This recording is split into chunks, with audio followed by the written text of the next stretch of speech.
வீரம் மட்டும்தான். வரலாறு எப்போதும் வீரர்களுக்கானது. அங்கு கோழைகளுக்கு இடமே இருந்ததில்லை.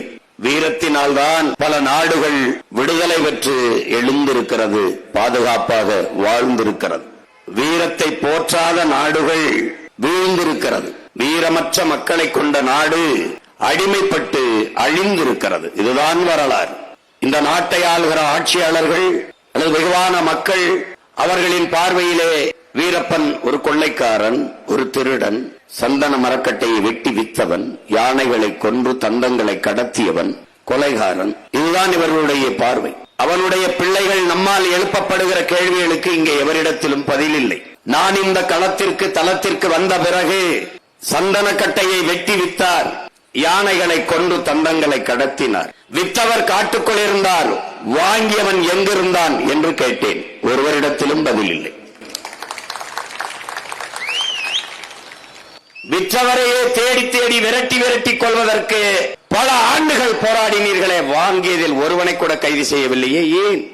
அவரே சொல்கிறார், ஓராண்டு வெற்றினேன், 1 கோடி ரூபாய் காசு கிடைத்தது, அந்த காசை எல்லாம் ஏழை சனங்களுக்கு கொடுத்து விட்டேன் என்று. என் தம்பி சீமானவர்கள் சொன்னது போல அவன் இல்லாத காடு காடாக இல்லை, பொட்டல் காடாக மாறி இருக்கிறது என்பதை பார்க்கிற போதுதான் நான் சொன்னது உங்களுக்கு நினைவு வரும். உண்மையிலேயே வீரப்பன் வனக்காவலன் என்பது அவரே சொன்னதுதான். அவர் உயிரோடு இருக்கும் வரை 6000 சதுர கிலோமீட்டரில் ஒரு கர்நாடக காக்கை கூட பறக்கவில்லை. செத்து விழுந்தார். ஒக்கனைக்கல் என்னது என்று எடியூரப்பா வந்து நின்று விட்டார். ஒற்றை மகனாக நின்று மொத்த காட்டையும் இந்த நாட்டின் எல்லையும் காத்து நின்ற மாவீரன் நம்முடைய வீரப்பன் அவர்கள். இந்த இந்தியர்கள் திராவிடர்களுக்கு தமிழனின் எவனவன் எழுச்சி குறியீடாக, வீரமிக்க குறியீடாக நிமிர்கிறானோ அவனை வீழ்த்தணும். அப்படித்தான் நமது முன்னவர்கள் ஒவ்வொருவரையும் வீழ்த்தினார்கள். அறிவு தளத்திலே அல்லது வீர களத்திலே எவன் எழுந்தாலும் அவனை பழி சுமத்தி வீழ்த்துவார்கள். இப்படித்தான் நம் உயிர் தலைவன் மேதகவே பிரபாகரனை பிரிவினைவாதி, பயங்கரவாதி, தீவிரவாதி என்று பழி சுமத்தி அழித்து வீழ்த்தினார்கள். என்னரும் தம்பி தங்கைகளே, என் அன்பான மக்களே, காந்திக்கு பகத்சிங் கூட பயங்கரவாதி தான். வெள்ளைக்காரனுக்கு சுபாஷ் சந்திர போஸ், பகத்சிங் பயங்கரவாதி. ஆனால் எங்களுக்கு மாவீரர்கள், புரட்சியாளர்கள். அப்படித்தான் என் இனம் சாராத இந்த ஆட்சியாளர்களுக்கு எங்கள் அவர்கள் திருடர்கள், பயங்கரவாதிகள், கொள்ளைக்காரர்கள்.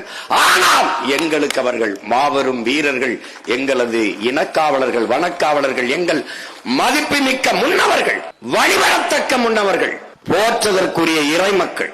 உலகம் 1000 சொல்லலாம் பிரபாகரன் பயங்கரவாதி என்று. அவன் பிள்ளைகள் நாங்கள் அந்த உலகத்திற்கு உறக்க சொல்லுவோம், பிரபாகரன் எங்கள் தலைவன் என்று. அதை போலதான் இந்த ஆட்சியாளர்களுக்கு சொல்லுவோம் நாங்கள், வீரப்பன் எங்கள் வனக்காவலன் என்று, எங்கள் எல்லை சாமி என்று.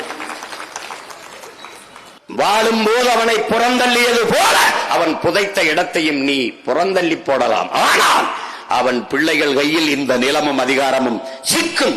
அன்னைக்கு அவன் நினைவிடம் கோயிலாக இருந்து எல்லோராலும் போற்றப்படும்.